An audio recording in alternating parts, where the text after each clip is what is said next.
honorable autorité, chers confrères et chères consoeurs, chères familles éprouvées, chers amis, chers frères et sœurs, j'ai paragraphe un certain père André-Marie qui a écrit « Vivre et croire, c'est aussi accepter que la vie contient la mort et que la mort contient la vie.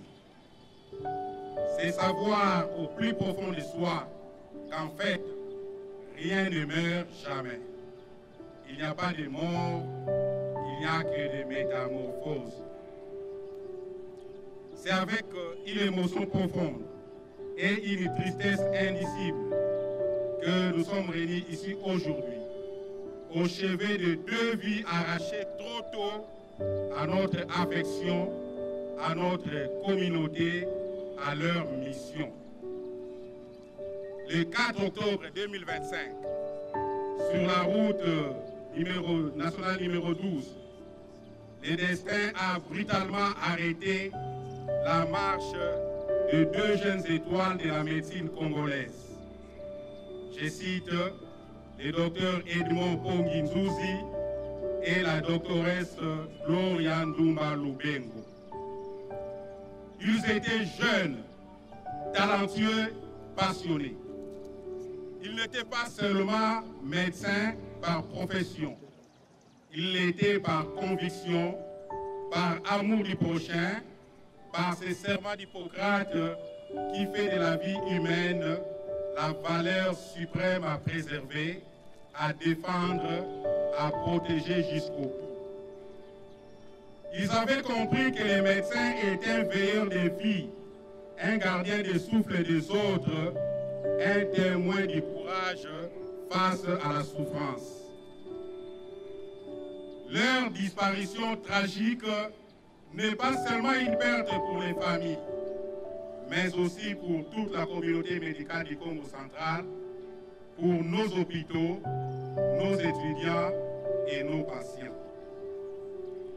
Edmond, ses fils du Congo central, ses confrères à la parole calme et au regard fraternel, portaient en lui la rigueur du scientifique et la tendresse du soignant. Il croyait profondément que chaque malade méritait non seulement un traitement, mais aussi une écoute et un cœur. Et Gloria, cette jeune femme lumineuse, rayonnante d'énergie et de bonté, était animée d'une foi inébranlable dans la beauté du service humain. Son sourire seul suffisait parfois à apaiser la douleur des autres. Il ne faisait pas que pratiquer la médecine, il la vivait, il la respirait, il la donnait en offrande chaque jour dans les hôpitaux, sur les terrains, dans les secrets des gardes de nuit où l'on apprend à sauver sans relâche. Chers confrères et chers consoeurs, l'Ordre des médecins du Congo central est encore aujourd'hui endeuillé après environ 4 mois seulement où sur la nationale 1, nous avons aussi perdu, dans les circonstances similaires, 2 de nos confrères. Leur disparition plonge notre famille professionnelle dans une douleur collective. Il nous rappelle que la vie du médecin, souvent donnée pour sauver, peut elle-même s'éteindre en chemin dans ces mêmes mouvements de service et de dons. Mais leur passage, si bref soit-il, ne fut pas vain. Ils laissent dans leur sillage une trace lumineuse, une inspiration silencieuse pour nous qui restons. Ils nous rappellent que la grandeur du médecin ne réside pas dans la durée de ses années, mais dans la profondeur de son engagement.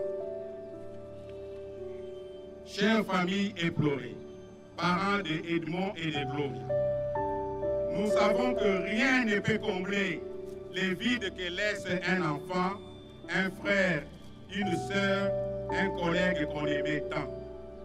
Mais permettez que, dans la douleur, nous partageons aussi votre fierté. car vos enfants ont vécu avec honneur, avec sens du devoir, avec dignité. Ils ont accompli en peu d'années ce que d'autres mettent une vie entière à bâtir. Je cite le respect, la reconnaissance, la gratitude des malades et l'estime de leurs pères.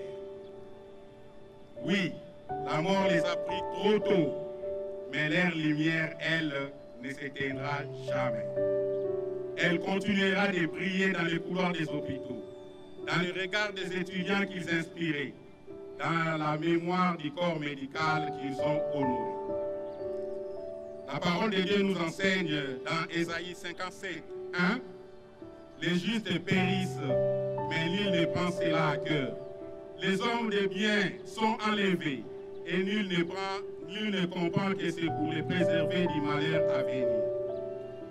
Oui, peut-être que Dieu, dans son insondable sagesse, les a rappelés à lui avant qu'ils ne voient les poids du monde user leur enthousiasme. Nous les confions à la miséricorde infinie, avec foi que leurs œuvres, leur exemple, leur sourire continueront d'inspirer nous qui restons. Nous croyons que là où ils sont, Edmond et Gloria ne connaissent plus ni douleur ni larmes. Ils reposent désormais dans la paix sous les regards bienveillants de celui qui les a appelés à lui. Et du haut des cieux, ils veillent désormais sur leur famille, sur leurs amis, sur leurs confrères et sur cette province qu'ils aimaient tant. Chers Edmond et Gloria, votre départ a sémé le silence dans nos cœurs, mais il n'a pas éteint notre admiration. Vous avez vécu en médecin, vous êtes parti en serviteur. Votre mémoire sera gardée précieusement dans les archives de notre ordre, mais surtout dans les consciences de ceux qui continueront votre œuvre. Au nom de l'Ordre provincial des médecins du Congo central, au nom de toute la communauté médicale, je vous rends les honneurs qui vous sont dus. Cher Edmond et chère Gloria, nous déposons sur vos cercueils des blouses et des stéthoscopes, ces instruments que vous avez utilisés pendant votre profession chérie, et vos confrères et consoeurs réunis autour de vos cercueils vont devoir renouveler le serment d'Hippocrate que vous avez prêté avant de commencer cette noble profession.